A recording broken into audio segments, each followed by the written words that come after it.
Blind talent Bengali YouTube চ্যানেলে সকলকে স্বাগত। এখানে দৃষ্টিহীনদের বিভিন্ন ধরনের প্রতিভা তুলে ধরা হয়, যেমন গান, আবৃত্তি, গল্প ইত্যাদি।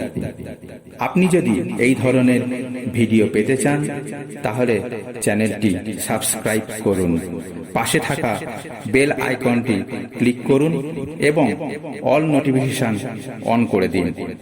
যদি ভিডিও ভালো লাগে তাহলে প্রচুর পরিমাণে শেয়ার করুন এবং লাইক করুন।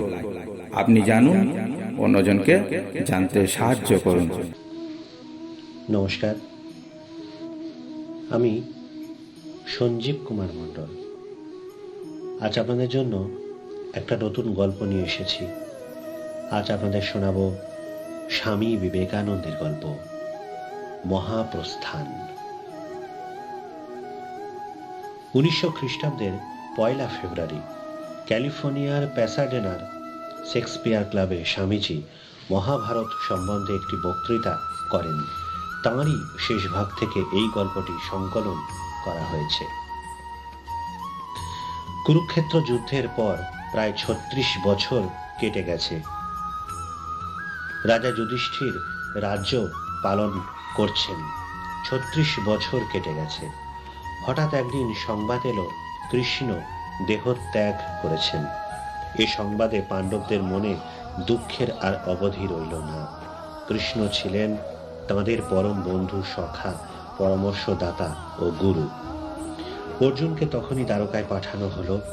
দ্বারকা থেকে ফিরে এসে তিনি বললেন, সত্যিই কৃষ্ণ তাঁদের ছেড়ে অপর ধামে চলে গেছেন। শুধু কৃষ্ণ নয়, যাদবদের অনেকেই আর নেই। শোকের কালো ছায়ায় সারা রাজপুরী আচ্ছন্ন হয়ে গেল। রাজা যুধিষ্ঠির ভাইদের ডেকে বললেন, আর কেন, আমাদেরও যাবার সময় হয়েছে, এসো আমরাও যাবার জন্য তৈরি হই। অর্জুনের নাতি পরীক্ষিতকে সিংহাসনে বসিয়ে রাজা মহাযাত্রার জন্য তৈরি হলেন।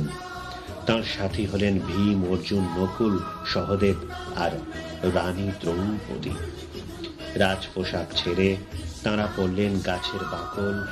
পুরবাসী নরনারী, আত্মীয় স্বজন সকলের কাছে বিদায় নিয়ে তাঁরা যাত্রা করলেন হিমালয়ের পথে মহাপ্রস্থানের জন্য।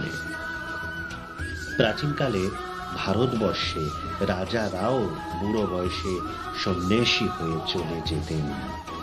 মহাপ্রস্থানও একরকম সন্ন্যাস। জীবনের প্রতি মমতা যখন একেবারে চলে যায়, তখনই মানুষ এই মহাপ্রস্থানের অধিকারী হয়।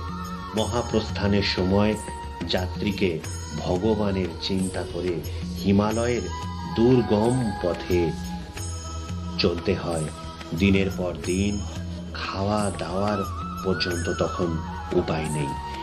এভাবে চলতে চলতে পথিকের শেষ নিঃশ্বাসটি বেরিয়ে একদিন অনন্তে মিশে যায়। পাণ্ডবেরা চলেছেন হিমালয়ের পথে। হিমালয়ের পরপারে খানিক গিয়েই তাঁরা দেখতে পেলেন কোত্থেকে একটা কুকুর এসে তাঁদের সঙ্গী হয়েছে।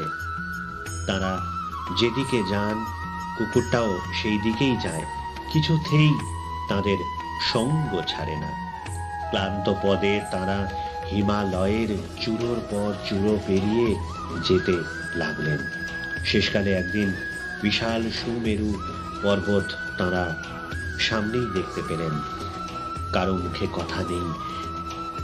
ধীরভাবে তাঁরা বরফ ভেঙে এগিয়ে যাচ্ছেন।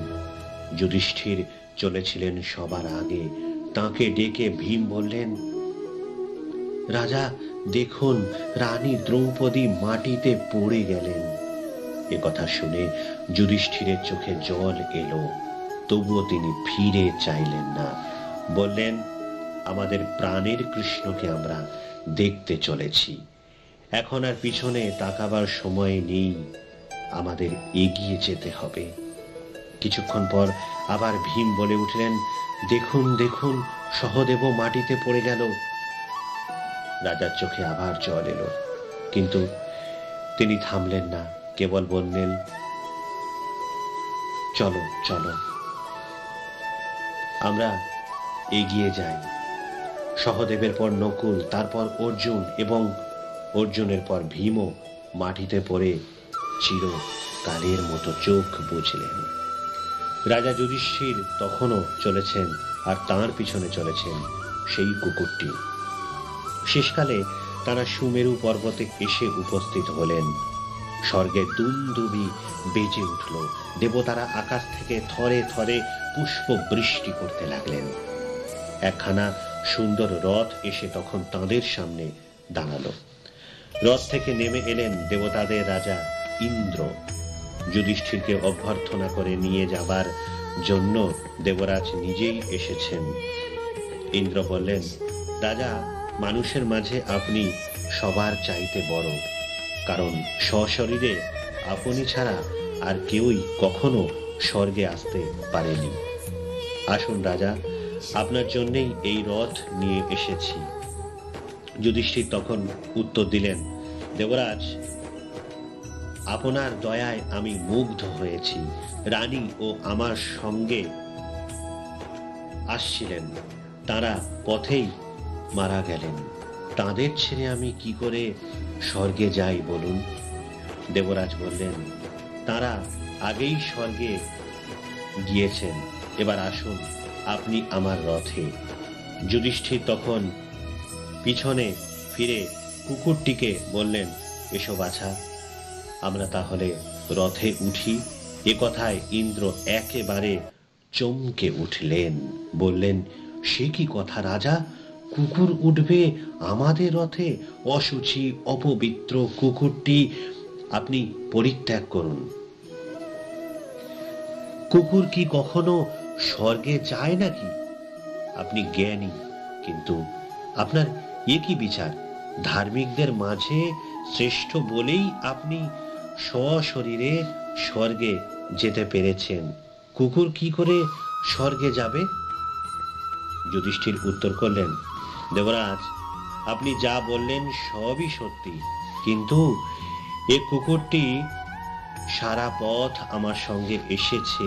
বরফের দুর্গম পাহাড় ডিঙিয়ে আসবার সময়ও সে আমায় ত্যাগ করেনি। রানী দ্রৌপদী আমাকে পরিত্যাগ করেছেন। আমার ভাইয়েরা একে একে আমাকে ছেড়ে গেছে, কিন্তু এ আমায় ছেড়ে যায়নি। আমি একে কি করে ছেড়ে যাই বলুন? না না, সে হতেই পারে না। গম্ভীর ভাবে ইন্দ্র বললেন, কুকুরের সঙ্গী মানুষের স্বর্গে স্থান নেই। একে আপনার ছাড়তেই হবে। আর তাতে কি আপনার অধর্ম হবে মনে করেন? নিশ্চয়ই, দৃঢ়তার সঙ্গে যুধিষ্ঠির জবাব দিলেন, আমার সঙ্গে এই কুকুরকে যদি স্বর্গে যেতে না দেওয়া হয়, তাহলে আমি সেখানে যেতে চাই নে। প্রাণ থাকতে কিছুতেই আমি আমার আশ্রিতকে ত্যাগ করতে পারবো না, স্বর্গের সুখের জন্য অথবা দেবতাদের অনুরোধেও না। দেবরাজ আবার প্রশ্ন করলেন, রাজা, আপনি পুণ্যোত্তম, আপনার পুণ্যের জন্যই আপনি স্বর্গে যাবার অধিকার পেয়েছেন, কিন্তু এ যে হিংসা পরায়ণ, প্রাণী হত্যাকারী, অশুচি পাপী, এ কুকুর কি করে স্বর্গে যেতে পারে বলুন? তবে এক কাজ করুন, যদি আপনার পুণ্যের বদলে আপনি কুকুরের পাপ নেন, আপনার পরিবর্তে কুকুরকে স্বর্গে যেতে দেন, তাহলেই এর স্বর্গে যাওয়া সম্ভব হতে পারে। আপনি কি তাতে রাজি হবেন রাজা? আমি আনন্দে রাজি হলুম দেবরাজ। আমার সমস্ত পুণ্য নিয়ে আমার পরিবর্তে এ কুকুর স্বর্গে যাক, আমার যাবার দরকার নেই। যুধিষ্ঠির তাঁর কথা শেষ করতে না করতেই দেখতে পেলেন এক আশ্চর্য ব্যাপার।